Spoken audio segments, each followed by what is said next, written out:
Today in the studio, folks, I've got an individual that's been around the block a few times, had some shit happen, developed some unbelievable programs for people, coached and mentored a lot of different individuals, people that I know, wrote 3 very successful books.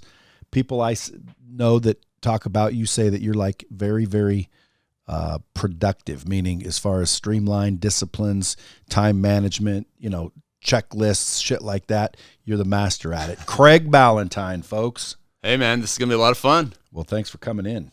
I appreciate you. What are you doing in Vegas?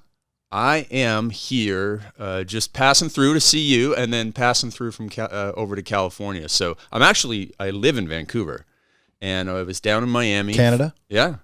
And I was down in Miami for an event with Joel Marion and Dan Fleischman. Oh, yeah. And are you in that thing? Yeah, I am. Avengers? Yeah. And they're 100 million mastermind group as well. Oh, yeah. Yeah, and so, I actually coached Joel when he was a broke high school teacher back in 2009. Shit.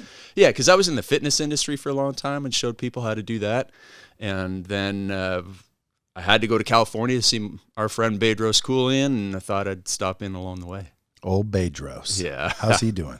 Man, he's doing great, man. Old Bedros Koulian. I had him on the show once. I need to get him back. I don't know if you remember this, but you and I actually met.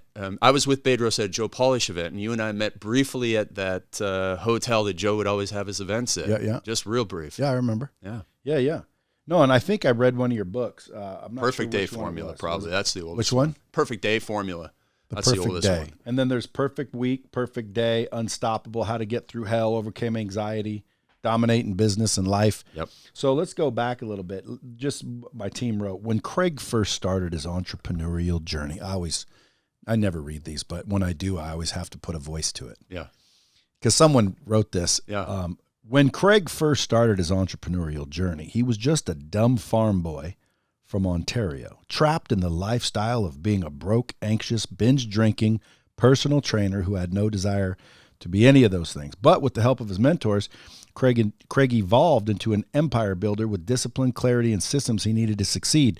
Craig has gone on to build 5 7-figure businesses in 5 different industries, wrote 3 books, including a Wall Street bestseller. You're a mentor to thousands of entrepreneurs, ranging from 9-figure CEOs and industry titans down to busy fathers and high school teachers and everyone in between. Craig has helped more than 260 entrepreneurs earn their first 7 figures and helped countless others make more and work less. And that's why I wanted you on the show, because That's what I need. Shit, I might be hiring you. Well, is this what you do full time? Yeah, so I actually started in the fitness industry selling info products, kind of like my own Beachbody workouts and stuff like that. Did that for, 15 years. Wrote for Men's Health for 17 years and had all these online programs. Some of them watched 7 million times on YouTube. And I just didn't love doing that. Like, it was easy for me to talk about fitness. It was all about getting short workouts and maximum results, kind of like what we do with people in their businesses. But at the end of the day, when I would go up on stage for an hour and talk about fitness, I'd come off and be, I don't want to talk to anybody right now. But as soon as I started helping people with the productivity, time management, morning routines, streamlining their business, leading their teams, I get more fired up by that. And so around 2015, we shut down a very successful fitness business, had a tough year in 2016, and then just started growing the coaching business on my own since then. So how important is a morning routine? Man, it's almost everything to every part of your life. And we're actually take the real counterintuitive morning routine where listen, I believe in meditation and that type of stuff, but we'd say if you're doing that stuff first thing in the morning, you're already behind the 8 ball because, like some people do these 90-minute, 3-hour routines in the morning. And then the next thing you know is like, I've been up since 5:30 and I got nothing done. And all of a sudden the emails start flying and then they have a day full of activity but no accomplishment and they end up more stressed. Yeah. So we flip it and we call it the farm boy morning routine, which is get to work. Is that the routine? Well, yeah, kind of, sort of. I mean, that's not what you're supposed to do. Well, everybody says you got to do yoga, meditation, gratitude journaling. We joke around, say interpretive dance, all before like 9 in the morning. And what do you think we should do? Well, you should. First of all, your morning starts the night before. You got to plan and prepare the night before. If you're doing your to-do list first thing in the morning, you're already too late because you have the greatest discipline, willpower, and intention. You need to get a DWI first thing in the morning, discipline, willpower, and intention in the morning. So as Mark Twain said, if your job is to eat a frog, best thing to do is eat that frog first thing in the morning. If your job is to eat 2 frogs, best thing to do is eat the biggest frog first. And what he means is you need to get up in the morning when you have the greatest discipline and go to work on that thing. So we teach people to anytime in the afternoon or at the end of the day, today, you plan out tomorrow morning and you know what you're going to do. Here's the most important priority. I don't want to do it, but I know I got to do it, whether it's write a sales letter or practice a sales script or whatever it is. You get up and you go to work as quickly as possible on that.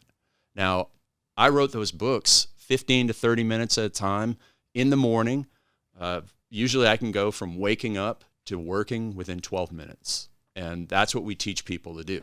And then once you've done that, you've earned the reward, which can be your workout, your yoga, your meditation, whatever it is. Like, I'm not saying don't do that stuff. I'm just saying don't do them first, because in most cases, most people don't have the discipline to go from that into the hard thing. It's just a whole lot easier. People like to avoid the hard thing. It's a perverse form of procrastination. That's what it is. And procrastination, I'm telling you, that's the biggest killer. Totally. It's what's caused me to be like, I built this into an 8-figure deal. Yeah, it's nice. Hopefully it'll be a 9-figure by the end of the year. If not, by the end of next year for sure. Uh-huh. But dude, I dropped out of high school. I shouldn't be here. And I don't believe you need to grind your face off to do this. Like when people say, oh, you can't smoke weed and win. Dude, I used to smoke weed.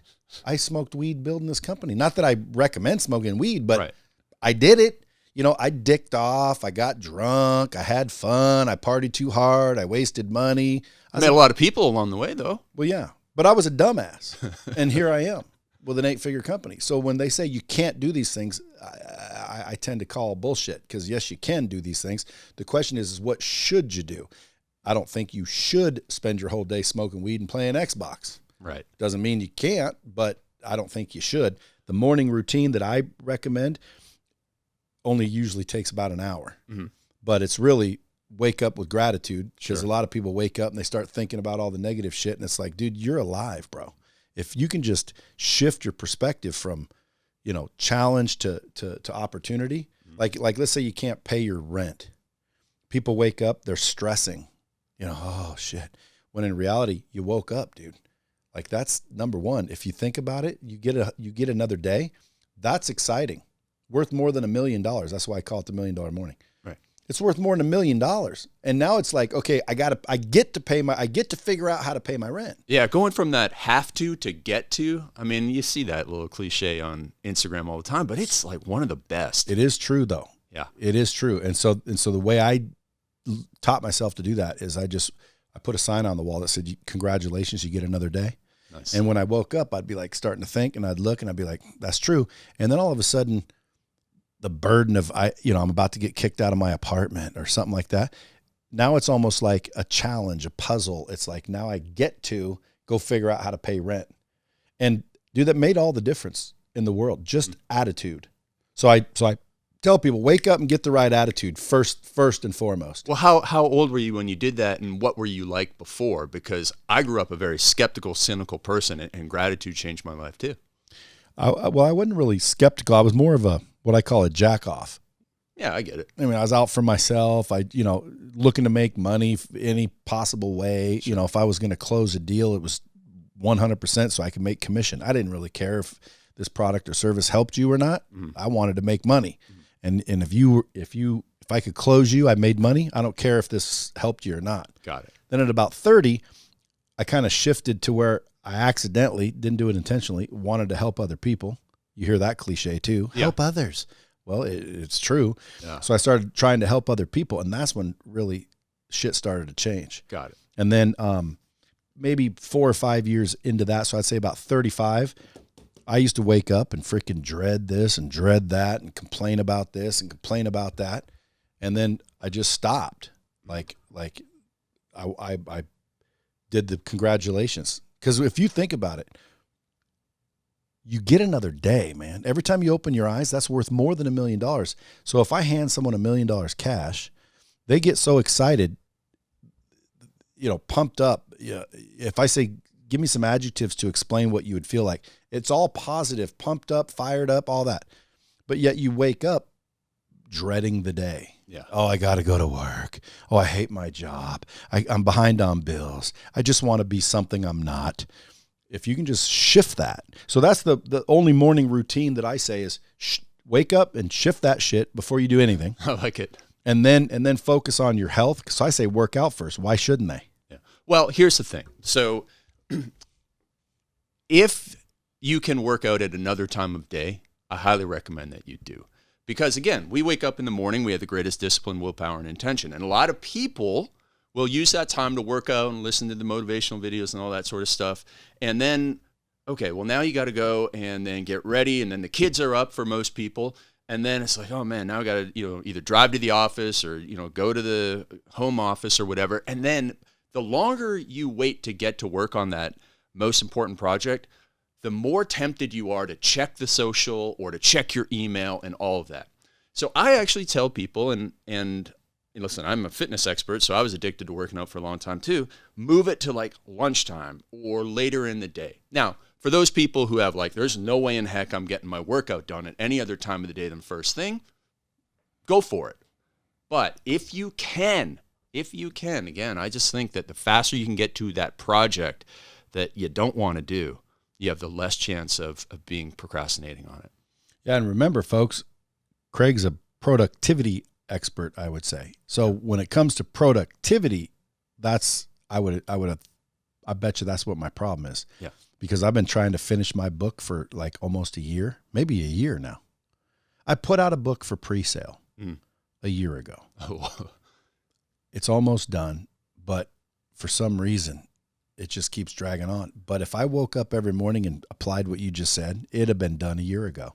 Well, I'll tell you what. So my second book, Unstoppable, have you ever had Tucker Max on the show? Yeah. Okay. So, I went to my friend Tucker. I used him for Perfect Day Formula. I used his company. And I went to his company for Unstoppable. And it was helpful. And they sent me back the manuscript. And I looked at it and I go, it's got the right information in the right order, but the sentences are not written in my voice. And for some people, just getting the book in people's hands is enough, but I want people to read it and really enjoy it. So in 2018, I tell people, I did an annual event in November every year, and I said, you're going to get a copy of my new book when you attend that event. So that's November. That means it has to be at the printer. We self-publish by October 1st. And is that how long it takes? Yeah, if you're just doing self-publishing. You need at least 4 or 6 weeks. And so I get that manuscript in middle of August, and I'm not happy with it. And I just got back from Europe. I go to Europe every summer. I get back. My 12-and-a-half-year-old chocolate lab, he's passing away. So it's real tough on me at that time. But I woke up every single day, and I sat in a chair for 3 hours every single morning. I rewrote every single sentence because I had to. Because if I had a deadline with consequences, and that deadline with consequences is going to make people move mountains in every area of their life.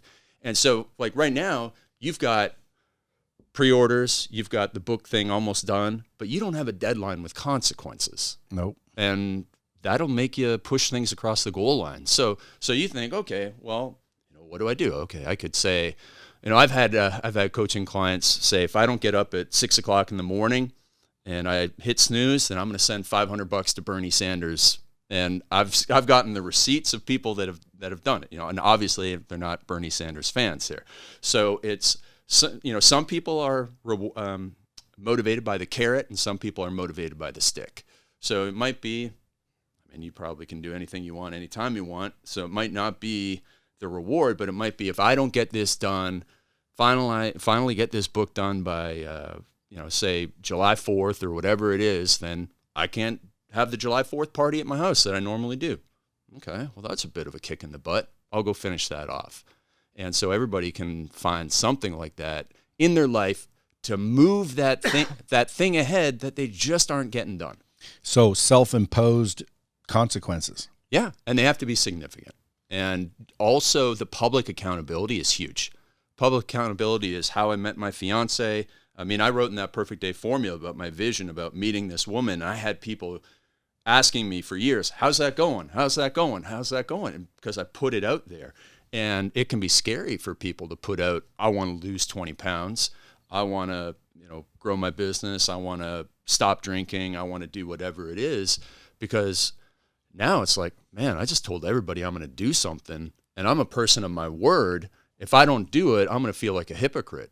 So I'm a big believer in the public accountability, which goes along with the deadlines and consequences. So people you coach, you have them post shit on social media? I've had people do that. And I had one guy find his wife by doing that. He said he went into his Facebook group. He's a young guy, really great potential podcast guy.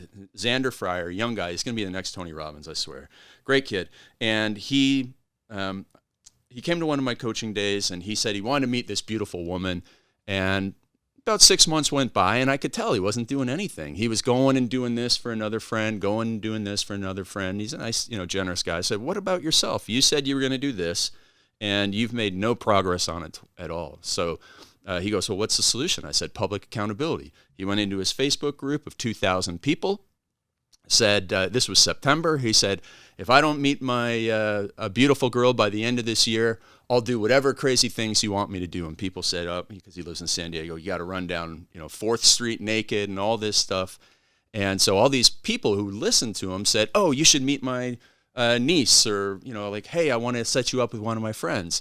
None of those things worked out. But then a few months later, or a few weeks, he got this message from this girl in Australia who said, hey, I'm in your group. I love your energy. This is super weird, but I'm reaching out. Next thing you know, she visits him for New Year's. They have one of those first dates that lasts for 4 days. And 2 years later, they get married. And it was all from public accountability for achieving a goal that was meaningful to him. And that's what you got to do.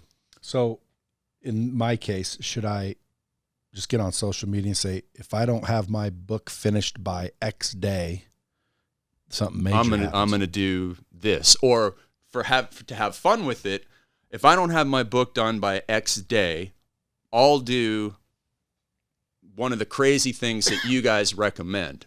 So just post down below and tell me, what would you like to see Brad Lea do if he doesn't have his book done by a certain day? You think it's possible to not do that, but still think like that? Yeah. So again, then that's nice, but James Clear talks about in his book Atomic Habits. He says all those things I talk about are kind of band-aids. At the end of the day, if you have to change your identity, and once you change your identity and you just say to yourself, okay, self, I'm getting this done by this day. I'm going to wake up every morning, spend 20 or 30 minutes, 1 page a day, whatever it is, I'm going to get it done because I'm making a promise to myself, and I'm the type of person who keeps promises to themselves. For example, what I did, 2011, I was running, just doing an interval training workout, and this thought popped in my head. I said, Craig, you speak on stages and you don't swear. Every time you talk to your mother, you don't swear, but anytime around your friends, you swear like a sailor. Like you make up swear words that people have never heard before. And I decided that day I was going to quit swearing. So I told my email list, that was back when I was in the fitness industry, I had like 150,000 people. I said, I'm going to quit cursing. And so it took me 4 days, because every time I swore, I put $50 in a jar and gave it away. And it was like 6 times on the first day, 4 times on the next day, 4 times, 2 times, and then done. And now I only swear at home, in the bathroom, bedroom, or if I see a giant bug. And I just changed my mindset around, I'm not the type of person who curses or swears. Not that I care if you do. I'm swearing in my head all the time. But I don't swear out loud because I knew I could, because up until that point, I had never cursed and swear on stage. Although a good, well-timed F-bomb can get you a lot of laughs, I don't need it. Martin Luther King didn't need it. JFK didn't need it. So I don't need it. And I just said, I'm going to be a polite and courteous gentleman at all times, the way I speak to people. And I just changed that identity in my head and fixed it. Who would you say is the top guru coach in the world? Top guru or coach in the world? Well, it depends on what you're looking for. But I mean, Brendan Burchard is incredibly impressive at influencing people. Coach-wise, man, I don't know. I've never really thought about that before. I haven't ever looked at Brendan's stuff. Maybe I should. I keep hearing he's good. I did look at a planner he has. I like his planner. Oh, yeah, his high-performance planner thing. It is really great. Yeah, I like that. But I was thinking like Tony Robbins. Oh, actually, Joel met Tony the other week and said he was, so I guess like Joel was like in the top 10 affiliates for their him and Dean's launch that they did. So Knowledge Blueprint. Yeah, so the top 10 affiliates got invited to this event with Tony. And it just happened like 2 weeks ago because I was with Joel for his birthday the other day, and he was telling me this story. And he said, being in that room with Tony was like watching Michael Jordan play basketball. He said, I've never seen a person so present with everybody else in the room. So have you had Pete Vargas on the show? Mm-hmm. Yeah, well, I don't know about on the show, but I know Pete. Yeah. So Pete was there, and when Tony was talking to Pete, he said it was like there was nobody else in the room. And he just did it for 6 hours straight for everybody in the room, and Joel said, it was unbelievable. Like he'd never seen anything like it before. Now, I've never been to a Tony event. I haven't even watched his Guru movie. I'm going to. And it's funny because, you know, there's so many of us that know of Tony but have never really been to the events. We're just like, man, I guess he's good. Joel just said he's never seen anything like it. And it was like you could tell that he's a master of his craft. So, yeah, most certainly. Yeah, so that would be the guy who, if anybody could have a few minutes with anybody, it'd probably be Tony. But in your world, who do you think is the one that's most influential to you? Well, the person who's most influential to me is Bedros. Bedros Keuilian. Yeah, Bedros. I mean, he's like a brother to me. And so another way that I've changed my life, because, I mean, I used to be a dick. I mean, people would come to my mastermind stuff and I'd sit there and I'd tell them something. I remember giving $1 million piece of advice to this Facebook ads expert guy named Rick Mulready out in San Diego. I remember giving him like best advice. And all that Rick probably thought was, wow, that guy's a dick. The way that I said it. Just the way that, it's like when somebody's like, how could you not think of that? It's so obvious. And so I used to, not be the greatest guy in the world. And spending time with Bedros, who I look up to as a guy who is a great family man, a great business owner, just a real cool guy. I'm like, man, I got to be more like this guy. And fortunately, I spent, I probably had 50 to 100 dinners with the guy, and his approach has rubbed off on me, and my discipline rubbed off on him because he didn't have, much personal discipline, and it is mutually beneficial. So he's one, and then Mark Ford. I bought a business called Early to Rise from Mark Ford, who's part of Agora Financial and all that big company. And so Mark Ford wrote this book, Ready, Fire, Aim, under a different name. He wrote it under Michael Masterson to make everything really confusing. But he's definitely been one of the most influential people, as well as Dan Kennedy. I mean, I've gone to so many Dan Kennedy events, and he's not so much of a coach, but a guy who gives you the marketing basics. What do you think the difference is between like a coach and somebody else like Dan? I think the coach can, the way that I describe it is when you get a coach, you want to find somebody who I say accountability is the secret ingredient to success, because I've had plenty of coaches and I've done like 80% of what they said.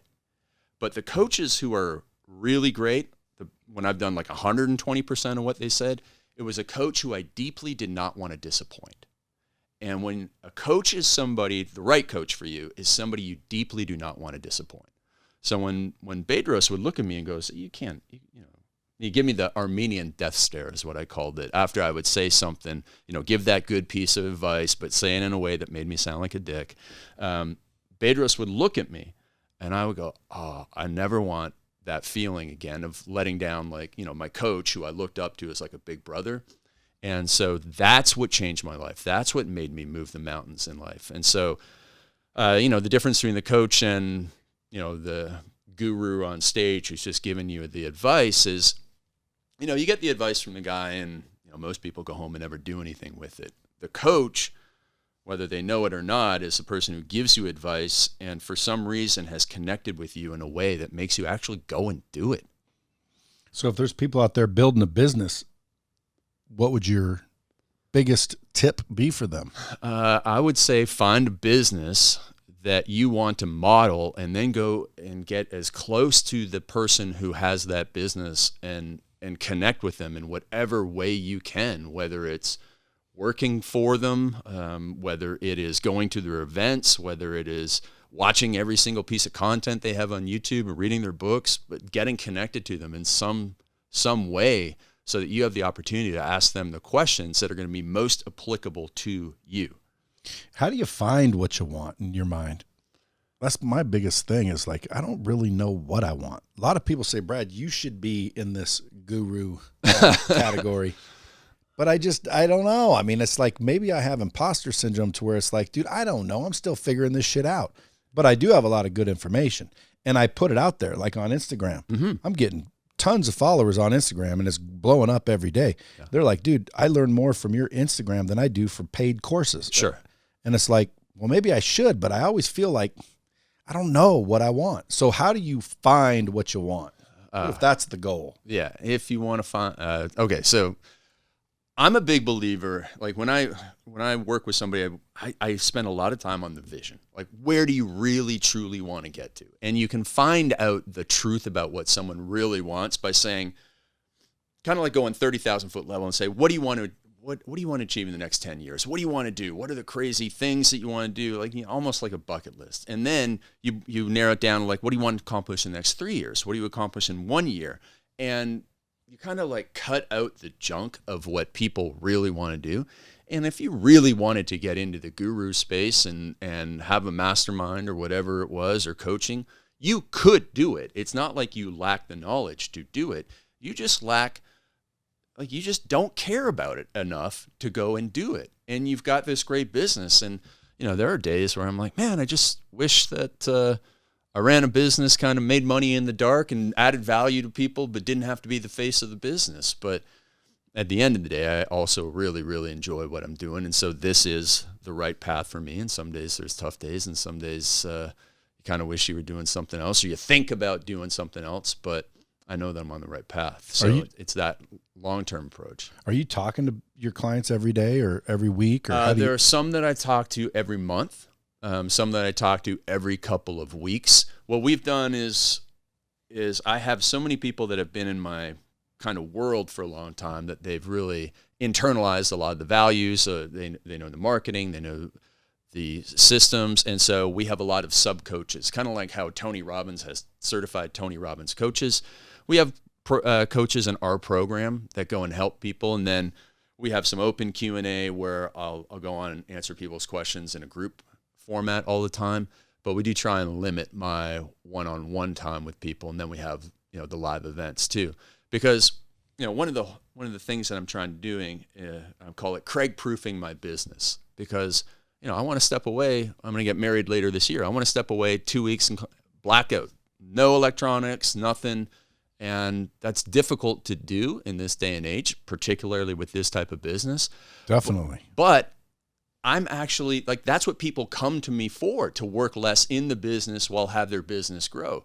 And so I'm working on myself. Like, I'm down to 35 hours most weeks, which is way different. Obviously, when I was a single guy, I'd have no problem because I love the business doing 60 hours a week, but that's not sustainable for what I want to do and to be the father that I want to be, because I've seen and met a lot of people who have more monetary success but have a lot more regrets.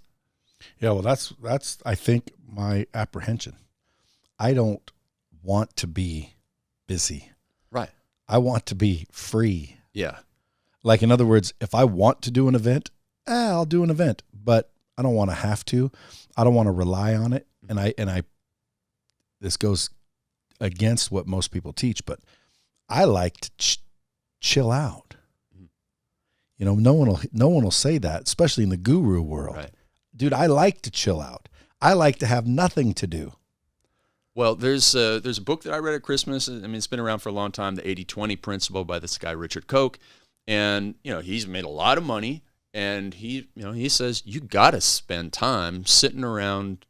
He sits around a fish pond or something, just thinking, because if you're in the grind and you're hustling and you're busy and you have no time to think, Thinking is where the big ideas come from. Thinking is where you're able to really move the levers in your business that go from a $10 to a $50 million a year business, going for walks. Like, I'm a huge fan of like reading about daily routines all the way back to like Beethoven and Charles Dickens and Charles Darwin. You look at those guys who created some of the greatest things in the world.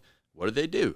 They worked in the morning and they took a 2-hour walk in the afternoon, thinking, allowing their brain, their subconscious mind, to put the pieces of the puzzle together to create the greatness. If you're so busy where you're like, you're listening for 18 podcasts a day, and then you're watching YouTube videos, and then you're in all these meetings, and you're answering email, and you're on Instagram and all that stuff. I mean, it's easy to get into that type of activity, but there is no time for your brain to think and to, really connect the dots. Like Steve Jobs went for walks all the time, and he accomplished quite a bit. Yeah.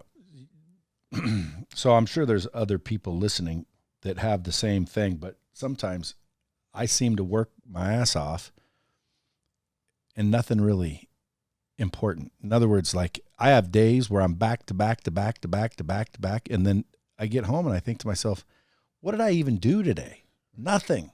I literally wasted my whole day. And I'm like, how do you define the most important things to get done? Where do you set because, dude, I'd have nothing to do if I got rid of all the stupid shit. Right. And so it goes back to vision, which is like, okay, here's where I want to end up in 10 years, 20 years, whatever it is. I know exactly what I want to do. And so every time an opportunity comes along where it can add another hour to the day, you just go, no, that just doesn't work for me. That takes me off track. It is a detour. Because, like, for example, I used to do every podcast that came along, because when I had my first book, Perfect Day Formula, I heard Dan Kennedy said to me on a phone call, he said, every time I do like one of these teleseminars, that's how old Dan is, I would sell 100 books to a group. And I thought, okay, well, if I did 100 podcasts and sold 100 books every time, okay, that's a bunch of books. So I went and did 400 podcasts over the course of 2 years. And it certainly helped me become a better storyteller. It helped me go, and now I hardly ever say and ah. It helped me become a better speaker. But at the end of the day, you get to the point where you could be on a podcast 8 hours a day with every Joe that has 50 listeners, right? That's not the best use of your time. So I started putting parameters around. I only will go on a podcast if they have 25 downloads per show. If not, I really want to help you. I just can't do it because that means I'm robbing time from my family or my health or my hobbies or whatever.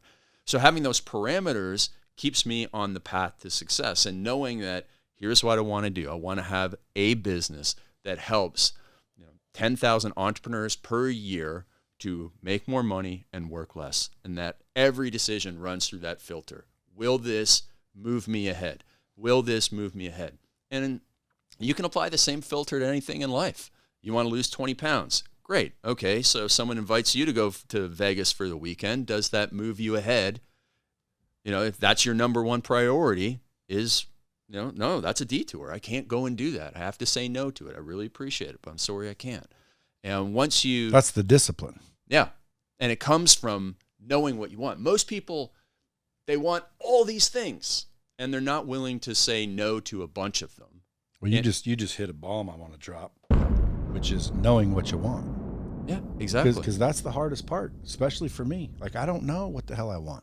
And that's if I knew, I know generally what I want, right? But like specifically what you want, that makes it a lot easier to say no. Right. And so that's why, like I said before, 30,000 foot view. Hey, tell me all the things you want to accomplish and all the trips you want to take and all the stuff you want to do in 10 years. And people will lay it out, and then I'll say, okay, well, great. Well, what are we going to get done in the next 3 years? And that means they have to get rid of a bunch of stuff. And there's a really great Warren Buffett story. I don't know if it's true or whatever, the exact details, but as legend has it, he's on a private jet and he's talking to the pilot. And the pilots, I don't know, somehow they're talking about focus and stuff like that. And Warren Buffett says, make a list of like the 25 things that you want to do. And so he makes that list. And then Warren, he scratches out the bottom 20 and says, never think of those things again. If you want to be super successful, here are the 5 things out of that 25. Never think of the other 20 again. And most people just aren't willing to cut that off and say no.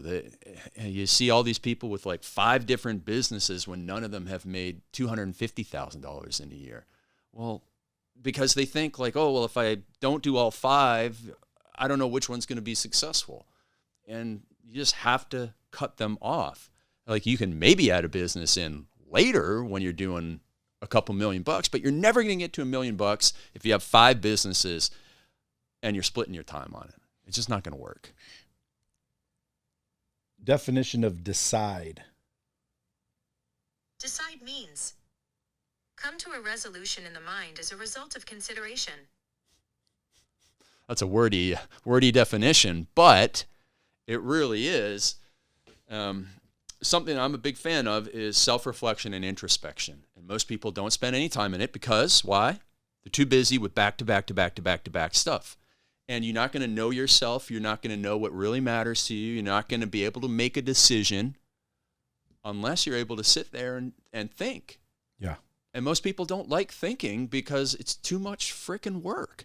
And I wrote decide like 10 minutes ago because as I do these podcasts, most people think it's so people can listen. Literally, I'm listening. Right. I use these podcasts for myself more than anything, but decide. That's what's important. Most people never decide. Right. You never made a decision. You haven't made a decision on the book. No. You haven't made a decision on some of the other things. And that's where it starts. Yeah. Deciding. Make the decision and be okay with it. You just got to go.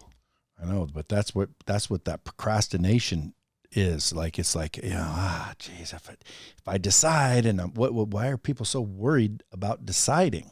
So, Tim Grover uses your company, right? Yeah. Yeah. So, Tim Grover. All the good ones do. Yeah. Yeah. There you go. So your boy Bedros does not. Oh. So I failed in explaining to him. Well, Bedros is an open-minded guy. He's have a chat. Bedros is cool. At the end of the day, though, when it comes to LightSpeed, people, I've confused it for years. Here's the bottom line: if you drive people to a video that asks no questions and makes no offers, what's going to happen? Nothing. Right. So with LightSpeed, you have, number one, a far better interface and mechanisms and features and yada, yada, yada. But it boils down to, if you're going to drive people to a video, dude, ask questions and make offers in the video. Yeah. So simple. At the end of the day, that's the bottom line. So if you drive like a Brendan Bouchard, he has tons of videos where he drives people to the videos. But the videos are just linear videos. They don't ask questions and they don't make offers. If he would have embedded interactivity in those videos to ask questions, make offers, he'd have more data and more money. Got it. Fact. Right. So if you're ever sitting around old Bedros' table again, because I chit-chat with him here and there, haven't talked to him in a while, though. Well, I'm going to see him today. Tell him what I said. I will. But I like old Bedros. Last time I saw him, we were doing a thing in Florida together. Oh yeah, for like it wasn't military guys. Something. It was like that type of angle, yeah, right? some sort of conclave of warriors. Yes, or some that's shit. exactly what it was a couple of years ago. Yeah. So anyways, back to Tim Grover. I went on a vacation with Joel Marion to South Africa. We did a safari, and then we went up to Zimbabwe. And Joel wanted to do this cliff jump at Victoria Falls, very famous place. And he did it, and I went, nah, I don't want anything to do with it. Meanwhile, I'm wearing one of Bedros' Man Up shirts. Like, I don't want anything to do with it. I was such a coward that day. And then the next day we came back, and I had a second chance to do it. And I was like, okay, I'm going to go and do it. And I remember the 2 words from Tim Grover's book, which is why I brought it up, which was, don't think. Don't think, just decide. I put on the harness and stepped over. It was a 275-foot free fall. And I ran out of scream on the way down because you start screaming and this fall is so long that you have to take another breath of air to keep screaming. That's how long it was. But I was I was thinking about it, right? And I didn't decide. And then I remember Tim Grover's words, don't think. Don't think anymore about it because you're just thinking, you're procrastinating. Instead, we've got all the information we need to make the decision. My friends went the day before. They survived. All these people, it still operates, so clearly not enough people are dying from this that they've shut this, jump down. Other people have done it. I'm just going to go put the harness on and I'm going to jump. I'm going to decide, stop thinking, and jump. No more procrastinating. And we need to just do that in so many areas of life. Did you do it? Yeah. How was it? It was exhilarating. Never done anything like that before. It's not a bungee, it's a swing. So you jump off this cliff 275 feet down, and then with a bungee, you stop and you just boing up. But it's a swing, so when you kind of hit it, then you just kind of curve out, and then you just float out across this gorge, and then you come back, and this guy has to pull you up from all the way. Yeah, I'll show you the video after. Well, I can tell you, that's one of the things I always talk about, because like jumping out of planes or that, yeah, not interested. Right. That's what that was. I was. Yeah, but I don't have anything to prove to anybody. Well, you're a puss. Man up. Fuck you. Yeah. I ain't doing it. Why? I don't need to. Yeah. And I don't care that you think I'm a puss. Exactly. Why? I don't know. I just hate that shit. Now, people say face your fears. Well, again, dude, I don't want to jump out of an airplane. Why? Because it's fucking scary. That's why. Yeah.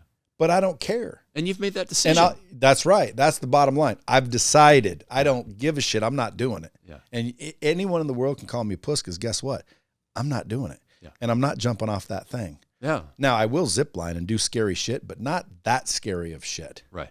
Like, dude, come on. Like, what did you earn something? I actually felt better. I know, but did it change you as a person? It did. Now I'm not saying that just because I swear that I was much more willing to do things outside my comfort zone after I did that.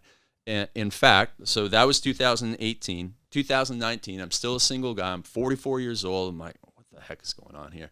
And it's coming up to the deadline in my book of finding, Mrs. Right.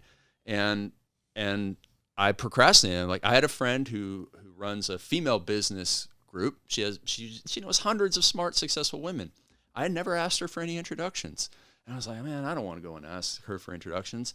But partly because of that jump, I was doing things way outside of my comfort zone. So, and I'm not just making this story up because I got to justify jumping off that cliff to Brad, but seriously, it did make another difference. Now it was like, let's say on a scale of 100 points, it added 10 points to my ability to do things outside of my comfort zone. Yeah, no, that would be a reason I'd do it. Yeah. And I didn't expect it to, but it did. It really, truly did. Yeah. So maybe I will go jump off a cliff. Well, there you go. Maybe start with that indoor skydiving. Well, and work my whole point is, just because everyone thinks I'm a puss, I don't care what everybody thinks. Like, I'm not doing it.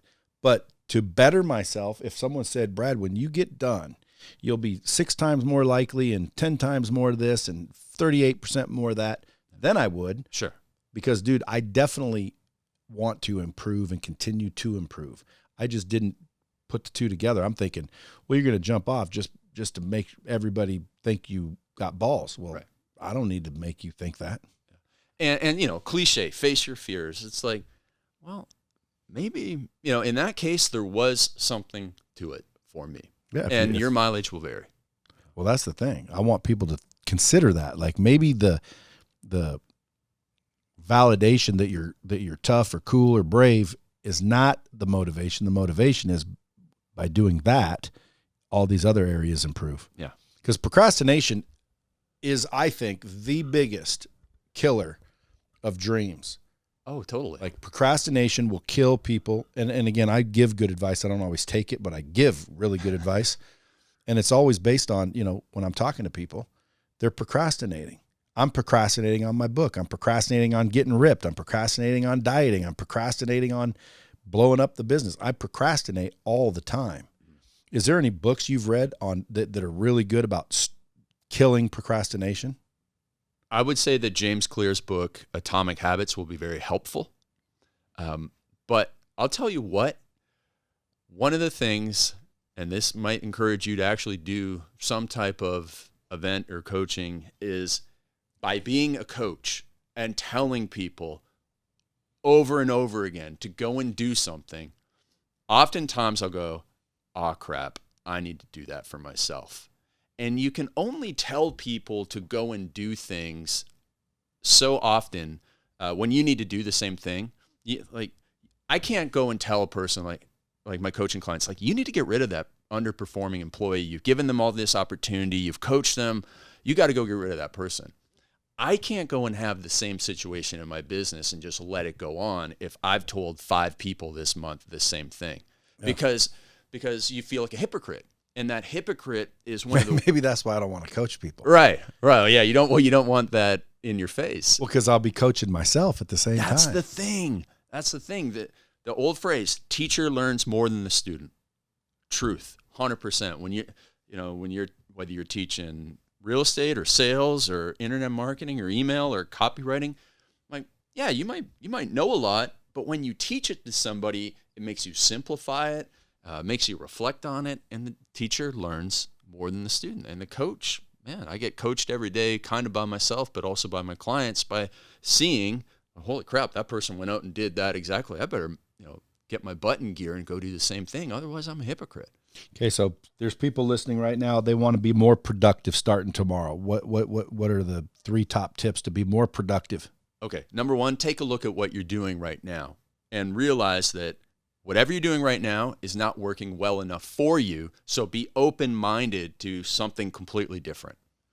Number 2, give me 21 days of getting up in the morning and going right down to your kitchen table, no electronics, and working on your number 1 priority in life for 15 minutes. Now, 15 minutes a day. You're thinking, what the heck can you do in 15 minutes a day?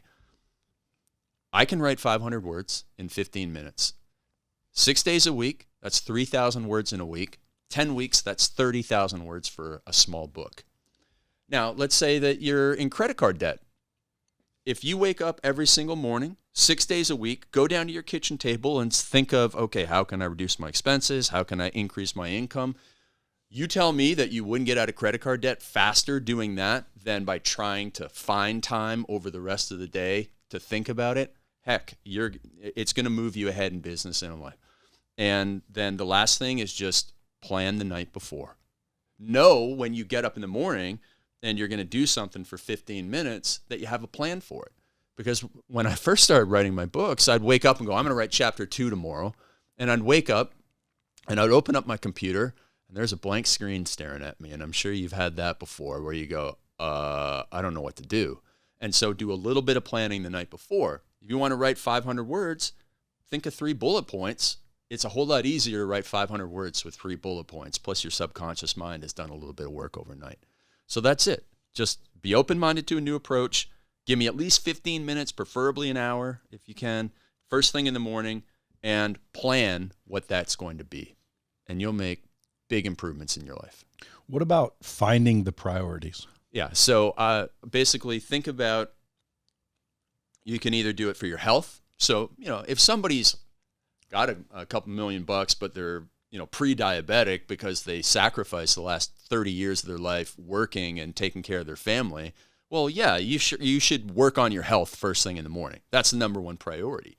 If you are getting married in a couple of years, you don't have a kid yet, but you're engaged and you want to have, some, not necessarily financial security, but some financial freedom for your family, you need to be focusing on income generation first thing in the morning.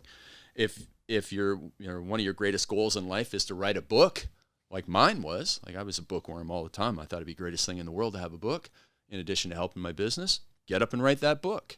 If it's to fix your marriage, that's going to be obvious. Like if you have marital problems right now and you want to make more money and you want to get in shape, like your marriage is the number 1 thing. You get up, and whether you do it yourself or whether you convince your partner to get up in the morning and work on it with you, number 1 priority gets that time in the morning as much as it can be done given the external circumstances. Like obviously, if sales is your number 1 priority and you get up at 5:30 in the morning, you probably can't be doing the phone calls, but you can be preparing for them. Yeah. Well, I'm just trying to figure out the how do you find those priorities? Because like you said, marriage is number 1. Maybe not. Maybe someone says, screw the marriage. Maybe they do, right? Some marriages should end. Yeah. Well, you're right. Absolutely. And so it's the self-reflection and introspection. But at the end of the day, that's the key right there. Yeah. Yeah. At the end, and that comes from gratitude, right? Like just gratitude. Know thyself. Exactly. If I could tell people, and I have, what the biggest, I think, underrated thing is to success. It's knowing thyself, because getting that clarity, like what is success, you have to identify that. Then it's easy to say no. Right. Like you call me up, Brad, hey, I talked to Bedros. We're going to go back out. Let's do that thing. And I'm like, yeah. And I start factoring this where it's like, if I don't know what I'm looking for, shit, I might come out to you for the next 3 years. But if I knew exactly what I wanted, does that map to that? Yes or no? Right. And that's when it starts to, I think, to get easy common sense wise. Like, you know, my goal is X. Okay, good. Every decision now is ran past that, that factor. Yeah. Like my goal is not 6-pack abs. I'll go have a Five Guys and fries. You ever have Five Guys? No, I haven't. You've never had a Five Guys hamburger? Okay, so I hadn't had until Dude, this. I might take you right after this and there grab you go. One. You've never had one? I've never had an In-N-Out burger either. You haven't? And not for lack of trying, but for lack of access to it. We have Five Guys in Canada, and it's lack of trying there. But In-N-Out, Five Guys, fries, and burgers, I think is the best. But In-N-Out's pretty good too. Okay. But Five Guys is all day. Yeah. So my point is, I don't care about a 6-pack. Right. I'm married. Yeah. First of all. Second of all, like to me, dude, like a 6-pack, come on. Like would it look cooler? Yes. But who am I doing it for? Me? And what are you sacrificing? I mean, you're sacrificing so much stuff to get Five Guys. Right. But like, who am I doing it for? Me? Because I'm not. Right. Now, getting to know myself, I realize, would I like to have a 6-pack so I could look cooler to people? So I look sexier to other women, you know? Yes, of course, dude. I'd love to have a 6-pack. But when it says, okay, you want that 6-pack, you can't have that ranch dressing. You can't necessarily, and by the way, I have heard all the shit. Yes, you can, but moderate, blah, blah, blah. But bottom line is, if I know I want a 6-pack, well, then Five Guys is an easy decision. Right. French fries is an easy decision. Milkshake, peanut butter milkshake, easy decision. It's when people they don't have that clarity. They don't know, kinda. You know, I think I want to get in shape. I can cheat here. Well, I got this little bit in the Perfect Day Formula book where I talk about, imagine two people who want to lose weight, go to a birthday party, right? You know, Johnny's 20 pounds overweight, Susie's 20 pounds overweight. They go there, but Susie happens to be a vegan. Now they go there and all of a sudden they're passing around cheeseburgers.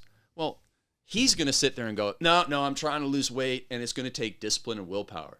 For her, she's like, I'm a vegan. I don't eat meat. No problem. Decision.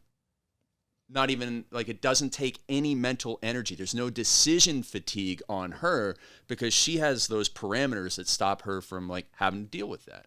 And it's the same with, like, if it was like 6-pack or die, then he'd be like, no, I'm doing this. No thanks. And it just removes that energy that you put to it. But it's when it's like, maybe, that it just takes so much energy from you and can put you off track. So for you, I mean, you're right. What is getting 6-pack abs matter? Now, being healthy and that sort of stuff. Just going to add to more temptation. Right. But being healthy and, you know, just making sure, like, you have the energy. Healthy. Yeah, and you have the energy to come in here and just have a great day. As long as you check in those boxes. Did I get my blood work done? They call me. They're like, dude, every level of you is, like, amazing. Perfect. And I'm like, that's what I say. I say, cool. They're like, do you do, what kind of supplements do you take? And I'm like, you know, just normal supplements, like nothing major. They're like, dude, you're like a freaking, you're healthy. Good. Like blood from the blood level, which usually tells the real facts. Yes, it does. And, you know, well, how about your energy? Dude, I feel amazing. I get up. I don't have any pain. Why? Because I haven't lifted weights and beat myself up for years. Right. I'll bet you ask Bedros if he's broke down. I'll bet you he'll say yes. He is. Every buff dude I know says they're broke down. Yeah. Well, dude, like, why do you want to be broke down? I don't get it. They didn't know any better in their 20s. Well, not only that, but they made a decision. I want to look a certain way. Right. If I made that decision, I'd do it. If I said, hey, I want something, then I think choices and discipline becomes easier. That's my whole point. Exactly. So how do you, if you have any tips, how do you sit down and make those plans, get those clarity, make those decisions? It's the same thing I said before. You got to get that vision for your life and cut out the fluff. And it takes that self-reflection, introspection, and going, you know what? Like, I see this guy on social media, and he's like always on. Like, a lot of people, what they'll do is they'll like copy that approach without thinking. And it will add only more stress. It really won't increase their success. And you just have to be self-aware. We go, you know what? This is the right approach for me. I like what this person does. I like what this person does, but I don't like that they do this. I'm going to take this from them. I'm going to take this from this other person, and I'm going to make my own path, and I'm going to figure that out. But it's only when you know what really matters to you. And if you don't know what really matters to you, man, you're just going to wander around lost in this world. And even at a high level too. Exactly. Because like, again, a lot of people look at me like, hey man, I want to be like him. Dude, I feel a little bit like that. Right. Lost. Like what do I want? Like, I want to know what the fuck I want. Right. And when you do, when you know what you want, well, first of all, it's one thing to know what you want. Second of all, it's having the ability to, when you see other people with stuff, go, I do not want that, and I'm okay with it. And it's really comfortable in your own skin. You got to be comfortable in your own skin and know what you want, and then you can just live a life of peace. And I'm not saying like, don't have any ambition or anything. I'm saying understand what you're willing to do. What are you willing to do and not willing to do for success? That's a question that people need to ask themselves. Because if someone says, I hear all these kids, I want to be a billionaire. I want to start a clothing line. All right. Are you willing to do what it takes? Like, do you understand what it takes? And most people they just say these things, but they're not willing to do them in the end. Right. And that goes from 6-packs to, 7 figures, 9 figures. Like, I realize that I'm probably not willing to do some of the things that, my friend Joel Marion does in order to build, he has a business that has done over $100 million a year in supplement sales. I've seen him work all the time back in the day when he was building it. Now he's much better. I wasn't willing to do it because I was like, you know what? I really want to get like 7 hours of sleep, and I really want to kind of do a couple of these other things. Do you regret it? No, not at all. So you got to know thyself. Yeah. What was the catalyst? Because you said you used to be a dumb farm boy, and then you finally started learning these techniques.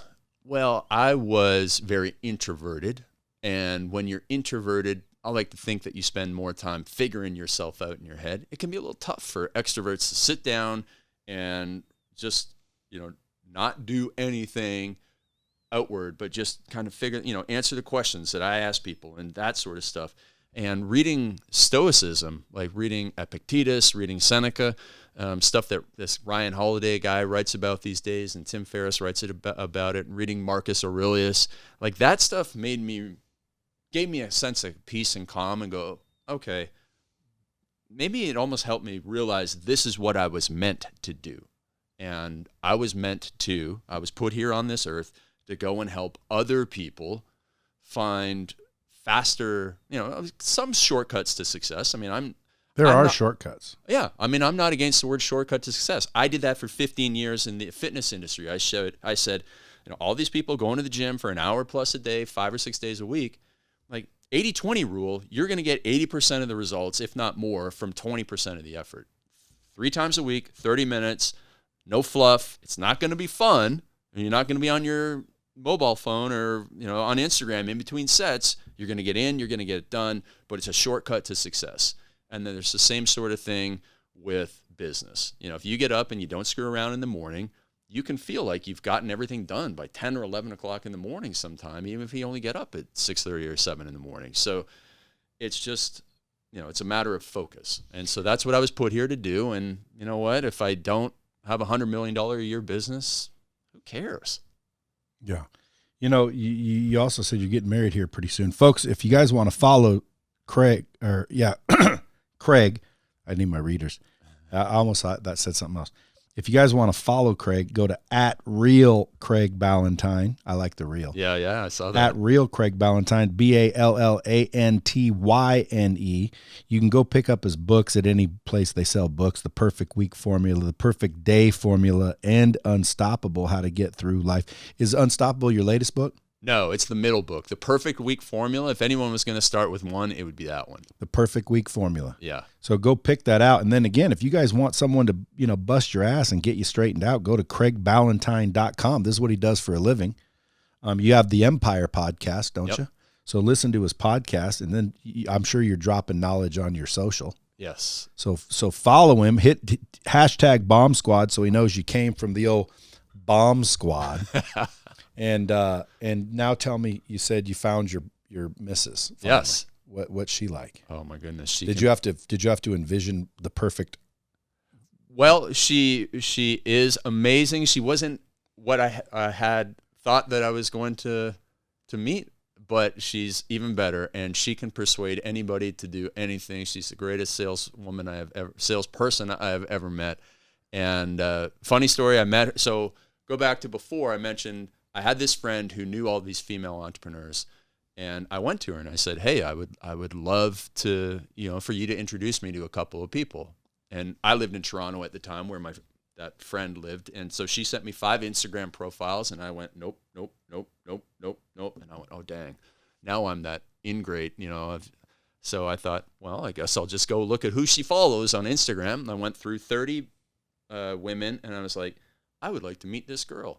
And she said, well, my friend Vanessa said, well, Michelle was in Toronto, but she moved back to Vancouver. And I said, I don't care. I'd like to meet her. And so she introduced us on the day I had my second hair transplant. When you get a hair transplant, your head swells up. It looks like you got Botox. And then it comes over your face. It looks like you went 2 rounds with Mike Tyson. And it was in the Botox phase. I made a Botox joke, and she laughed at that in my Instagram story, and we connected. And 2 weeks later, I flew to Vancouver, and the rest is history. How'd you know she was single? I didn't. I guessed. I hoped. I prayed. And she was, obviously. Yeah. And now you guys are getting married. Yeah. When?